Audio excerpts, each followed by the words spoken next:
Hi hello ನಮಸ್ತೆ, ನಾನು ರಾಜು. ಅಷ್ಟೇ ನೀವು ನೋಡ್ತೀರಾ centre point Kannada YouTube channel.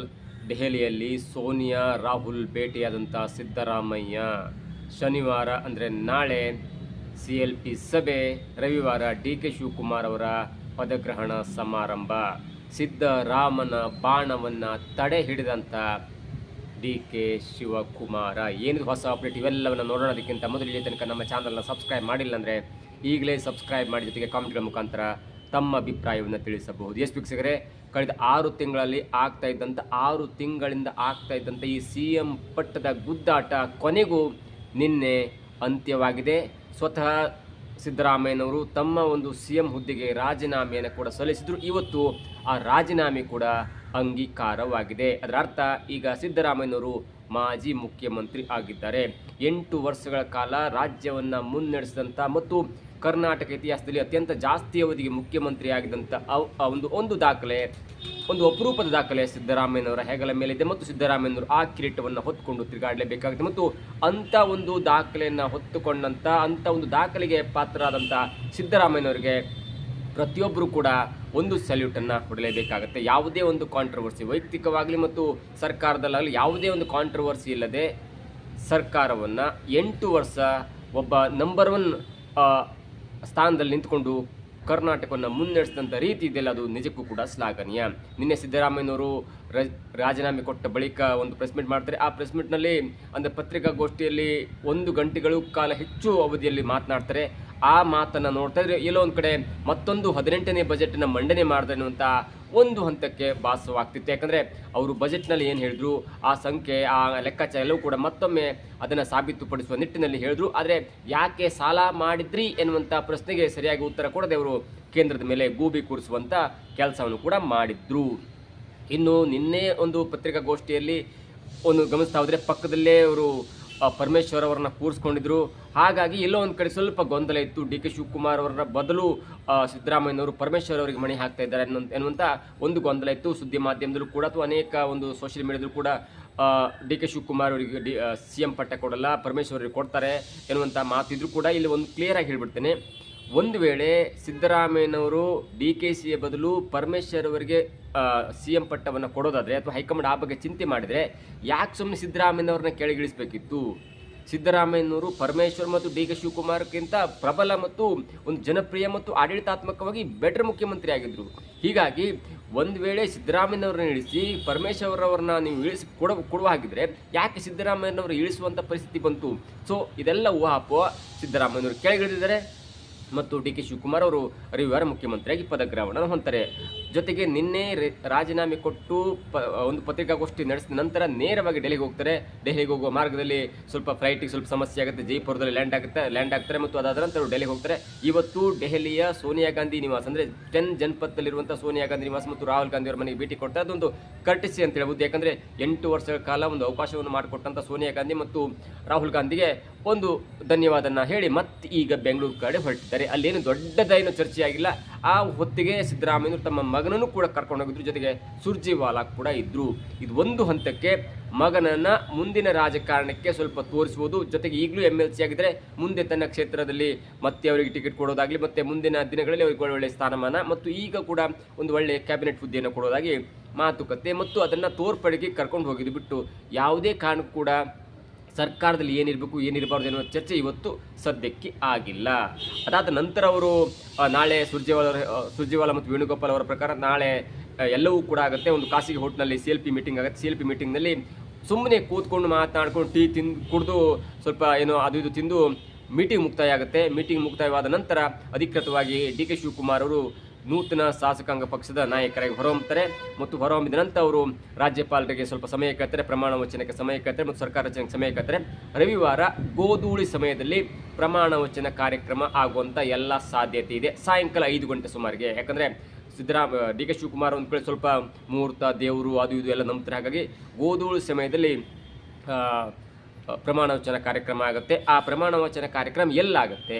ಹೊಸ ಸರ್ಕಾರ ಬಂದಾಗ, ಅಧಿಕಾರ ಜನಮತವನ್ನು ಗಳಿಸ್ಕೊಂಡು ಬಂದಾಗ ಅದು ಒಂದು ದೊಡ್ಡ ಕ್ರೀಡಾಂಗಣದಲ್ಲೂ ಒಂದು ಓಪನ್ ಬಯಲಲ್ಲೂ ಆಗುವಂಥ ಸಾಧ್ಯತೆ ಇರುತ್ತೆ. ಆದರೆ ಈಗ ಅಧಿಕಾರ ಹಸ್ತಾಂತರ ಆಗಿರುವಂಥ ಕಾರಣಕ್ಕಾಗಿ ಎಲ್ಲೋ ಒಂದು ಕಡೆ ಡಿ ಕೆ ಶಿವಕುಮಾರ್ ಅವರು ಸಿದ್ದರಾಮಯ್ಯನವರು ಅಭಿಮಾನಿಗೆ ಬೇಸರ ಆಗ್ಬೋದು ಅನ್ನೋಂಥ ಕಾರಣಕ್ಕಾಗಿ ಒಂದು ರಾಜ್ಯಭವನದಲ್ಲಿ ಲೋಕಭವನದಲ್ಲಿ ಒಂದು ಕಾರ್ಯಕ್ರಮ ಆಗ್ಬೋದು, ಅಲ್ಲಿ ಒಂದು 10 ರಿಂದ 15 ಅಥವಾ ಸರಿಸುಮಾರು 28-29 MLAಗಳು ಸಚಿವರಾಗಿ ಪ್ರಮಾಣ ವಚನ ಸ್ವೀಕರಿಸಬಹುದು.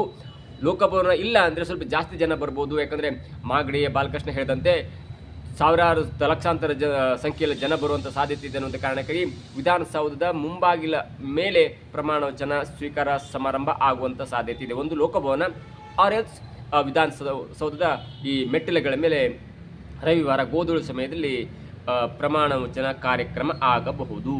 ಹಾಗಾದರೆ ಸಿದ್ದರಾಮಯ್ಯನವರು ಈ ಹರಿತವಾದ ಬಾಣ ಅಥವಾ ಚಕ್ರವ್ಯೂಹರು ಹೇಗೆ ಡಿ ಕೆ ಶಿವಕುಮಾರ್ ಅವರು ಭೇದಿಸಿದರು ಎನ್ನುವುದನ್ನು ನೋಡ್ತಾ ಇದ್ರೆ ನೋಡಿ, ಸಿದ್ದರಾಮಯ್ಯನವರಿಗೆ ಒಂದು ಗ್ಯಾರಂಟಿ ಇತ್ತು. ಅವರು ಅಹಿಂದ ನಾಯಕ, ಹಿಂದುಳಿದ ವರ್ಗದ ಮುಖ್ಯಮಂತ್ರಿ. ದೇವರಾಜ್ ಅರಸು ಆದ ನಂತರ ಮತ್ತೊಬ್ಬ ಹಿಂದುಳಿದ ವರ್ಗದ ಮುಖ್ಯಮಂತ್ರಿ 8 ವರ್ಷಗಳ ಕಾಲ ಅಥವಾ ಅವರ ಅವಧಿಯನ್ನೇ ಮೀರಿಸಿದಂಥ ಒಬ್ಬ ಮುತ್ಸದಿ ರಾಜಕಾರಣಿ ಅಂದರೆ ಅದು ಸಿದ್ದರಾಮಯ್ಯನವರನ್ನ 2023ರಲ್ಲಿ ಅಧಿಕಾರ ಕೊಟ್ಟ ನಂತರ ಅವರಿಗೆ ಗ್ಯಾರಂಟಿ ಇತ್ತು, ನಾನು ಯಾವುದೇ ಕಾರಣಕ್ಕೂ ಕೆಳಗಿಳಿಸಲ್ಲ. ಯಾಕಂದರೆ ಹಿಂದಿನ ಈ ಕಾಂಗ್ರೆಸ್ ಹಿಸ್ಟ್ರಿ ಆಗಿತ್ತು. ರಾಜಸ್ಥಾನ ಆಗಿರ್ಬೋದು, ಹಿಮಾಚಲ ಪ್ರದೇಶ ಆಗಿರ್ಬೋದು, ಮಧ್ಯಪ್ರದೇಶ ಆಗಿರ್ಬೋದು, ಹೀಗೆ ಹಿರಿಯ ನಾಯಕರಿಗೆ ಮೊದಲ ಬಾರಿಗೆ ಮುಖ್ಯಮಂತ್ರಿ ಕೊಟ್ಟ ನಂತರ ಯಾವುದೇ ಕಾರಣಕ್ಕೂ ಕೂಡ ಈ ಒಪ್ಪಂದವನ್ನು ಮುರಿದು ಆ ಹಿರಿಯ ನಾಯಕರನ್ನೇ 5 ವರ್ಷಗಳ ಕಾಲ ಮುಖ್ಯಮಂತ್ರಿಯಾಗಿ ಮುಂದುವರಿಸಿದ್ರು. ಅದಾದ ನಂತರ ಅಲ್ಲಿ ಏನೇನಾಯಿತು ಎಲ್ಲವೂ ಕೂಡ ಗೊತ್ತಿದೆ, ಕಾಂಗ್ರೆಸ್ ನೆಲೆ ಕಚ್ಚಿದ್ದು. ಹಾಗಾಗಿ ಅದೊಂದು ಗಟ್ಟಿಯಾದಂಥ ಒಂದು ನಂಬಿಕೆ ಇತ್ತು. ಯಾವುದೇ ಕಾರಣಕ್ಕೂ ಕೂಡ ಡಿ ಕೆ ಶಿವಕುಮಾರ್ ಏನೇ ಒಂದು ಹೋರಾಟ ಮಾಡಿದ್ರು ಕೂಡ ನನ್ನ ಮುತ್ಸದಿತನ, ನನ್ನ ರಾಜಕೀಯ ಅನುಭವ, ಜೊತೆಗೆ ನನಗಿರುವಂಥ ಮಾಸ್ ಒಂದು ಬೆಂಬಲ, ಜೊತೆಗೆ ನನಗಿರುವಂಥ ಆರ್ಥಿಕ ಬಜೆಟ್ನ ಬಗ್ಗೆ ಇರುವಂಥ ನಾಲೆಜು ಮತ್ತು ನನಗಿರುವಂಥ ಅಹಿಂದ ವರ್ಗದ ಬೆಂಬಲ ಇವೆಲ್ಲವನ್ನು ನೋಡ್ತಾ ಇದ್ದರೆ ಯಾವುದೇ ಕಾರಣಕ್ಕೂ ಕೂಡ ರಾಹುಲ್ ಗಾಂಧಿಯವರು ನನ್ನನ್ನು ಕೆಳಗಿಳಿಸಲು ಎನ್ನುವಂಥ ನಂಬಿಕೆ ಇತ್ತು. ಆದರೆ ಅದರ ಜೊತೆಗೆ 6 ತಿಂಗಳು 7 ತಿಂಗಳ ಹಿಂದೆ ಸಿದ್ದರಾಮಯ್ಯನವರಿಗೊಂದು ರಾಷ್ಟ್ರ ಮಟ್ಟದ ಒಂದು ಹುದ್ದೆ ಕೂಡ ಲಭಿಸಿತ್ತು. ಅಂದರೆ ಹಿಂದುಳಿದ ವರ್ಗದ ರಾಷ್ಟ್ರೀಯ ಒಂದು ಸಮಿತಿಯಲ್ಲಿ ಅವರು ಮೆಂಬರ್ ಕೂಡ ಆಗಿದ್ದರು. ಅವರನ್ನು ಸದಸ್ಯರನ್ನಾಗಿ ಮಾಡಲಾಗಿತ್ತು. ಆಗ ಒಂದು ಸುದ್ದಿ ದೊಡ್ಡ ಹರಿದಾಡಿತು. ಯಾಕಂದರೆ ಇಲ್ಲ, ರಾಜ್ಯ ರಾಜಕಾರಣ ಬಿಟ್ಟು ಕೇಂದ್ರ ರಾಹುಲ್ ಗಾಂಧಿ ಅವರು ರಾಷ್ಟ್ರ ರಾಜಕಾರಣಕ್ಕೆ ಆಫರ್ ನೀಡಿದ್ದಾರೆ ಅನ್ನುವಂಥ ಮಾತು ಕೂಡ ಕೇಳಿಬಂತು. ಅದರ ನಂತರ ಸಿದ್ದರಾಮಯ್ಯರು ಕೂಡ ಅದನ್ನು ಸ್ಪಷ್ಟನೆ ಮಾಡೋದಿಲ್ಲ, ನಾನು ರಾಷ್ಟ್ರೀಯ ಒಂದು ಹಿಂದುಳಿದ ಆಯೋಗದ ಸಮಿತಿಯಲ್ಲಿ ಒಂದು ಸದಸ್ಯನಾಗಿದ್ದೇನೆ ಹೊರತು ನಾನು ಅದರ ಅಧ್ಯಕ್ಷ ಅಲ್ಲ, ನಾನು ಅದನ್ನು ಮುಂದುವರಿಸಲಿಲ್ಲ ಮತ್ತು ನಾನು ರಾಷ್ಟ್ರ ರಾಜಕಾರಣಕ್ಕೆ ಹೋಗಲ್ಲ ಎನ್ನುವಂಥ ಸ್ಪಷ್ಟ ಮಾಹಿತಿಯನ್ನು ಕೊಟ್ಟರು. ಹಾಗಾಗಿ ಎಲ್ಲೋ ಒಂದು ಕಡೆ ಸಿದ್ದರಾಮಯ್ಯನವರಿಗೆ ಹಿಂದುಳಿದ ವರ್ಗದ ನಾಯಕ ಎನ್ನುವಂಥ ಒಂದು ನಂಬಿಕೆ ಇತ್ತು. ಹಾಗಾಗಿ ಯಾವುದೇ ಕಾರಣಕ್ಕೂ ನನ್ನ ಮುಖ್ಯಮಂತ್ರಿ ಹುದ್ದೆಯಿಂದ ಕೆಳಗಿಳಿಸಲ್ಲ ಎನ್ನುವಂಥ ಒಂದು ನಂಬಿಕೆ ಇತ್ತು. ಆದರೆ ಸಿದ್ದರಾಮಯ್ಯ ಈ ಬಾಣವನ್ನು ಭೇದಿಸುವಲ್ಲಿ ಡಿ ಕೆ ಶಿವಕುಮಾರ್ ಯಶಸ್ವಿಯಾದರು.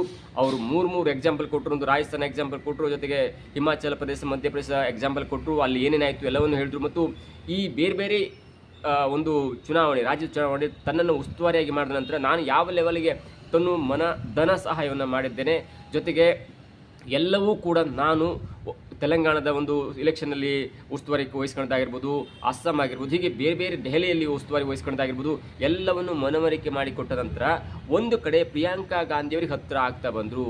ಪ್ರಿಯಾಂಕಾ ಗಾಂಧಿಯವರಿಗೆ ಮನವರಿಕೆ ಮಾಡಿಕೊಟ್ರು. ಯಾಕಂದರೆ ರಾಹುಲ್ ಗಾಂಧಿಯವರು ಒಂದು ಕಡೆ ಒಂದು ಸಿದ್ದರಾಮಯ್ಯನವರ ಫೇವರ್ ಆಗಿದ್ದರು. ಆದರೆ ಪ್ರಿಯಾಂಕಾ ಗಾಂಧಿಯವರ ಮುಖಾಂತರ ರಾಹುಲ್ ಗಾಂಧಿಯ ಮನವನ್ನು ಕೂಡ ಚೇಂಜ್ ಮಾಡಿ ಸಡನ್ನಾಗಿ ಕಾಲ್ ಮಾಡಿಸಿ ಹೇಳಿದಂಥ ಒಂದೇ ಒಂದು ಮಾತು, ನೀವು ಬೆಂಗಳೂರಿಗೆ ಹೋದ ನಂತರ ನೀವು ನಿಮ್ಮ ಮುಖ್ಯಮಂತ್ರಿ ಹುದ್ದೆಗೆ ರಾಜೀನಾಮೆಯನ್ನು ಕೊಡಬೇಕೆನ್ನುವಂಥ ಸ್ಪಷ್ಟ ಮಾಹಿತಿಯನ್ನು ಕೊಟ್ಟರು. ಅದಾದ ನಂತರ ಈ ಸುರ್ಜೇವಾಲಾ, ವೇಣುಗೋಪಾಲ್ ಮತ್ತು ನಮ್ಮ ಎಂ ಬಿ ಪಾಟೀಲ್ ಅಂತವ್ರು ಹೇಳಿದ್ರು, ಇಲ್ಲ ಯಾವುದೇ ಕಾರಣಕ್ಕೂ ಮುಖ್ಯಮಂತ್ರಿ ಬದಲಾವಣೆ ಆಗಲ್ಲ ಎನ್ನುವಂಥ ಮಾತು ಹೇಳಿದ್ರು. ಅಂದರೆ ಅವೆಲ್ಲ ಆದ ನಂತರವೂ ಕೂಡ ನೀವು ಸುಮ್ಮನೆ ಸುಳ್ಳು ಹಬ್ಬಿಸ್ತಿದ್ರಿ ಎನ್ನುವಂಥ ಮಾತನ್ನು ಹೇಳಿ ಮಾಧ್ಯಮದ ಮೇಲೆ ಗೂಬೆ ಕೂರಿಸುವಂಥ ಕೆಲಸ ಆಯಿತು.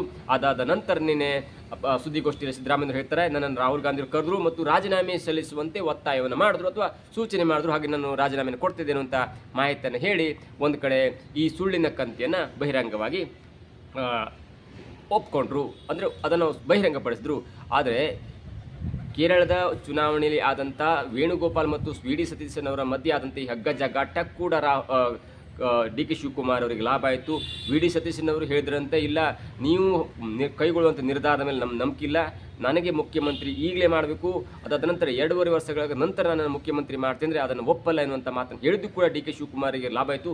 ಇವೆಲ್ಲವೂ ಕೂಡ ಅಂಬಿಕಾ ಸೋನಿ ಅಂದರೆ ಇಂದಿರಾ ಗಾಂಧಿಯವರ ಆಪ್ತೆ ಮತ್ತು ಮನಮೋಹನ್ ಸಿಂಗ್ ಅವರ ಒಂದು ಸಚಿವ ಸಂಪುಟದಲ್ಲಿ ಇನ್ಫಾರ್ಮೇಷನ್ ಮತ್ತು ಬ್ರಾಡ್ಕಾಸ್ಟಿಂಗ್ ಮಿನಿಸ್ಟರ್ ಆಗಿದ್ದಂಥ ಅಂಬಿಕಾ ಸೋನಿ ಅವರು ಪ್ರಿಯಾಂಕಾ ಗಾಂಧಿಯವರಿಗೆ ಹೇಳಿದ ಕಾರಣಕ್ಕಾಗಿ ಪ್ರಿಯಾಂಕಾ ಗಾಂಧಿಯವರು ರಾಹುಲ್ ಗಾಂಧಿ ಬಂದೇ ಕೂಡಲೇ ಹೇಳ್ತಾರೆ, ಇಲ್ಲ ನೋ ಮೋರ್ ಡಿಸ್ಕಷನ್, ಸಿದ್ದರಾಮಯ್ಯನವ್ರನ್ನ ಕಳಿಸಿದ್ದಾಗಿದೆ, 6 ತಿಂಗಳ ಎಕ್ಸ್ಟ್ರಾ ಟೈಮ್ ಕೊಟ್ಟದಾಗಿದೆ, ಅದಾದ ನಂತರ ಮತ್ತೆ ನೀವು ಅದನ್ನು ಮುಂದುವರಿಸ್ಕೊಂಡು ಹೋಗೋದು ಮತ್ತು ಇಲ್ಲಿ CM ಗೊಂದಲ ಅಂತ ಹೇಳೋದು ಇವೆಲ್ಲವೂ ಕೂಡ ಗೊಂದಲ ಆಗುತ್ತೆ. ಹೀಗಾಗಿ ಸುಮ್ಮನೆ ರಿಸೈನ್ ಮಾಡಿಸಿ ಮತ್ತು DK ಶಿವಕುಮಾರ್ ಮುಖ್ಯಮಂತ್ರಿ ಪಟ್ಟ ಕಟ್ಟಿ ಅದು ಬೇರೆ 2029ಕ್ಕೆ ಲಾಭ ಆಗುತ್ತೆ ಅನ್ನೋ ದೃಷ್ಟಿಯಲ್ಲಿ ಪ್ರಿಯಾಂಕಾ ಗಾಂಧಿಯವರು ರಾಹುಲ್ ಗಾಂಧಿ ಹೇಳಿದ ನಂತರ ಆ ಒಂದು ಸುದ್ದಿಯನ್ನು ಹೊತ್ತು ಬಂದಂಥ ರಾಹುಲ್ ಗಾಂಧಿ ಊಟ ಮುಗಿಸಿದ ನಂತರ ನೇರವಾಗಿ ಹೇಳ್ತಾರೆ ಇಲ್ಲಿ ತನಕ ಚರ್ಚೆ ಆಗಿತ್ತು, ಈಗ ಮತ್ತೆ ಚರ್ಚೆಗೆ ಅವಕಾಶ ಇಲ್ಲ, ಕ್ಯಾಬಿನೆಟ್ ಬಗ್ಗೆ ನೆಕ್ಸ್ಟ್ ಮಾತಾಡುವ, ನೀವು ಬೆಂಗಳೂರಿಗೆ ಹೋಗಬೇಕು ಮತ್ತು ನೀವು ರಿಸೈನ್ ಮಾಡಬೇಕು ಅನ್ನುವಂಥ ಮಾತನ್ನು ಹೇಳ್ತಾರೆ. ಹೀಗಾಗಿ ಎಲ್ಲೋ ಒಂದು ಕಡೆ ಸಿದ್ದರಾಮಯ್ಯನ ಈ ಅಹಿಂದ ಬಾಣವನ್ನು ಹೇಗೆ DK ಶಿವಕುಮಾರ್ ಅವರು ಒಂದೊಂದಾಗಿ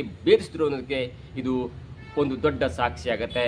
ಇನ್ನು ಮುಂದೆ ಸಿದ್ದರಾಮಯ್ಯನವರು ಮಾಜಿ ಮುಖ್ಯಮಂತ್ರಿ ಆದರೆ ಹೊಸ ಮುಖ್ಯಮಂತ್ರಿಯಾಗಿ ಕರ್ನಾಟಕದ ಮುಖ್ಯಮಂತ್ರಿಯಾಗಿ ಒಕ್ಕಲಿಗ ನಾಯಕ DK ಶಿವಕುಮಾರ್ ಅವರು ರವಿವಾರ ವಿಧಾನಸೌಧದ ಮುಂಬಾಗಿಲ ಮೆಟ್ಟಲ ಮೇಲೆ ಅಧಿಕಾರವನ್ನು ಸ್ವೀಕಾರ ಮಾಡುವಂಥ ಸಮಾರಂಭಕ್ಕೆ ನಾವೆಲ್ಲ ಕೂಡ ಸಾಕ್ಷಿ ಆಗಬೇಕಾಗಿದೆ. ಇದಾಗಿತ್ತು ಇವತ್ತಿನ ವಿಶೇಷ. ನೋಡ್ತಾ ಇರಿ centre point Kannada YouTube channel.